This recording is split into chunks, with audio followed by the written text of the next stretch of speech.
fiecăruia pentru noi și pentru serii noștri. Să-i mulțumim lui Dumnezeu pentru tot ce avem, să rugăm de ei, sănătate, fericire, iar în anul care va veni să ne se împlinească toate dorințele.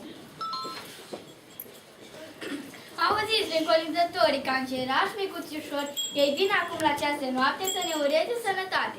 De nea sunt genele lor albe, dar sunt voioși florile d'albe. Rimim, colinda, primim. Aludei împărat, într-o zi porunc a dat ca la locul de născare să se înscrie fiecare. Iosif merge să se înscrie și el cu a lui soție. Direct din Galileea, în Betlehem, Iudeea. Când acolo au sosit, mamei ceasul i-a venit, ca să nască pe Iisus, cadă loc în jos și sus. Geaba carte prin cetate, hanuri, case pline toate. Lângă Betlehem afară, într-un scaul intrare. Acolo Maria jos naște pe Iisus Hristos.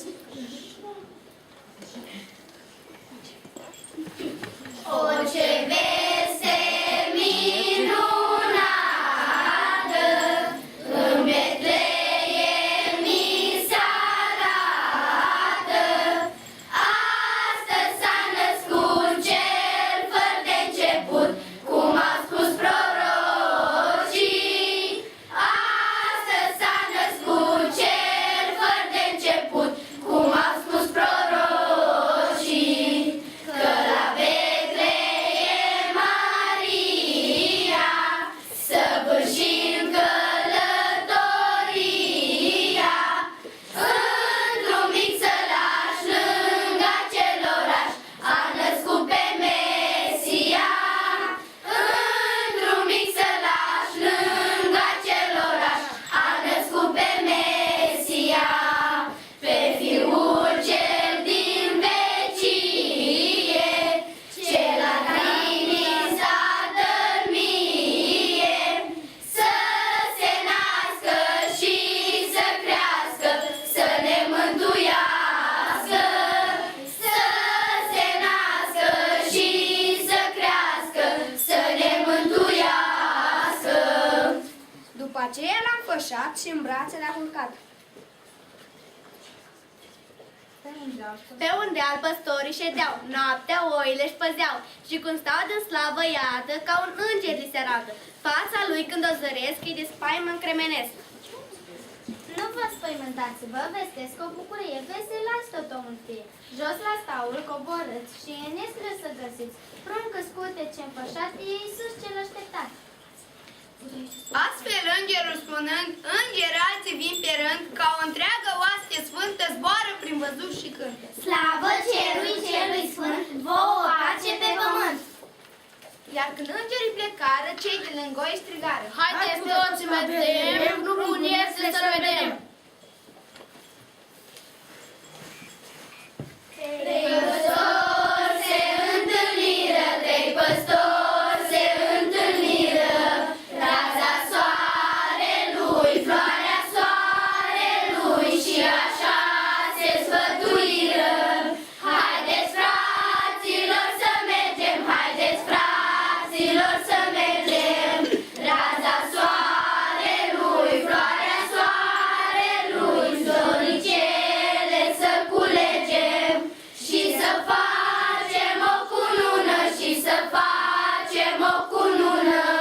Raza soarelui, floarea soarelui, s-o împletim cu voie bună și să ducem lui Hristos, și să ducem lui Hristos. Raza soarelui, floarea soarelui, să ne fie de folos. S-au închinat ca unui mare împărat. Cu mirare povestiră de la îngeri ce auziră, mame care i-a ascultat, îi creștea împiept-inima. Și păstorii înapoi, lângă turma lor de oi, fericiți apoi s-au dus prea mărim pe cel de sus. Astăzi s-a născut Hristos, Mesia cel luminos, lăudați și cântați și vă bucurați. Mititel în fășețel, în scutec de bumbăcel, lăudați și cântați și vă bucurați. Sfântul bate, nu răzbate, ne-au atinge, nu-l atinge, lăudați și cântați și vă bucurați. Și de acum până în vecie, mila Domnului să fie, lăudați și cântați și vă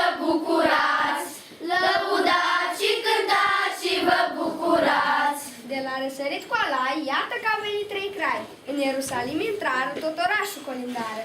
Întrebară lung și lat. Unde-i noul împărat care acum s-a născut? Steaua lui noi a venit și a venit din depărtare să-i aducem închinare.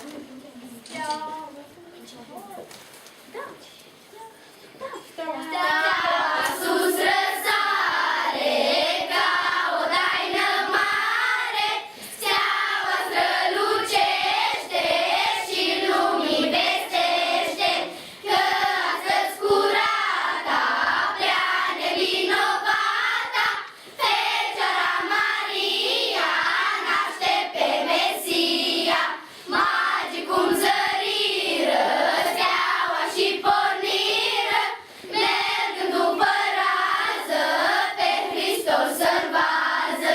Și dacă-L porniră, când Tatăl găsiră, la dânsul intrară și se închinară.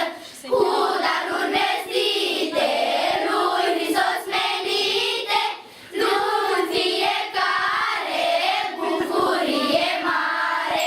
Care bucurie și la noi să fie, de la tinerețe până la bătrânețe. Iar Irodul împărat, auzind, s-a tulburat, adunând pe cei mai mari arhiereii cărturari. Știți profeții unde au spus că va fi născut Iisus? Din Betleem, după cum noi scris vedem, va ieși cândva păstorul care cărmui poporul. Iute în Betleem plecați, prunc acolo să-L cântați și să treceți de-L găsiți și pe aici să mă vestiți, căci și eu vreau să mă duc închinare să-i aduc. Craii auzit s-au dus. Steaua îl îndruma de sus. El a stat acolo, iată, steaua s-a oprit deodată. Merg în fața pruncului, cu vior se închină lui, scot și dau cu dărnicie, aur, smirnă și tămâie. Noaptea îngerul în vis coborâ la ei și au zis: Către case când porniți pe Irod să locoliți. după ce se înapoiară, altă cale apucară. Ia-ți copil și scoați acum Iosif și să pleci la drum. Din această țară du-te, din Egipt, cât poți de iute, că Irod în gând și-a pus să-L omoare pe Iisus. Azi în zi de sărbătoare, bucuria noastră mare, l-așteptăm pe Moș Crăciun, care a pornit la drum. Ce-o fi asta, tu mai practici, 3:30 și sunt pregătite toate. Moșul vrea să se arate, nu mai fi îngrijorată, las că vine moșul îndată, să fie o prin putere să mai prindă, doar țara nu și lată răcolidă. Dar ce frumos se aude? Liniște, cred că a sosit Moș Crăciun. Să-i cântăm bun venit, să-i urăm. Moș Crăciun cu plete albe a sosit de prin lămeți. El aduce daruri multe la fetițe și băieți. Moș Crăciun, Moș Crăciun, din bătrân se povestește că toți anii negreșiți. Moș Crăciun la noi sosește, niciodată n-a lipsit. Moș Crăciun, Moș Crăciun. Dragii mei nepoți cu minți, am venit la școala voastră, auzind am despre dânsa că e mândră și frumoasă, că sunteți copii cu minți și cu drag mă așteptați, pe profesori și părinți totdeauna îi ascultați. De aceea, dragii mei, să întindem aici o horă, să sărbătorim cu toți și bunelul, dar și nepoții. Dar de unde știe Moș Crăciun că am fost cu mii și buni? De unde le știe pe toate? Dragi copii din țara asta, vă mirați voi cum se poate. Moș Crăciun din cer de acolo de le știe toate, toate? Iată cum vă spun acum, iarna noapte de săpadă, el trimite cât un înger la fereastră să se cupadă.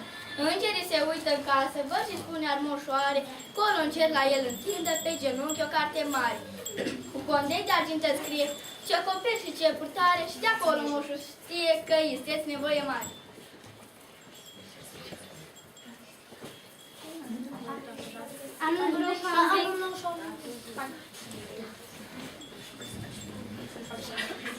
Frunză verde de mărar, bună seara, gospodar! Puțin am să vă vorbesc, anul nou să-l întâlnesc. Bună seara, veterane! Bună întâlniri, capitane! Cine și ce dorești? De ce vrei să mă întâlnești? Anul vechi sunt tinerețe la capăt de bătrânețe. Mi s-a împlinit sorocul, i-am cu vrednicie locul. Mulțumesc, părinte bun, eu porunci-mă și bun. Fiule, fii generos cu acest popor frumos. Dă-i belșug, încarcă-i glia, să înflorească România. Vă doresc la fiecare mult belșug și bunăstare! Anul vechi s-a înnoit, fie anul binevenit, să trăiești fi fericit la anul și la mulți ani! E cel prin aerul curat, puteți miresmele de brașe, sună vese zgălăii de-a lungul satului și a făii, căci mâine anul se înnoiește și plugușorul se pornește.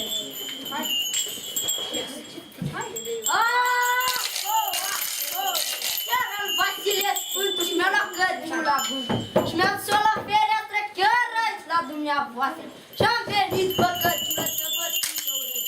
Bună seara, gospodar și gospodine și vă domnișoare, bine. Dați-vă lângă fereastră și ascultați țara noastră, că de când s-a înserat noi cu dumneavoastră. Să tragem braza pe la fiecare gazdă, dar nu chiar la fiecare. De-aveați fete nimeridele ne-a păcălit, de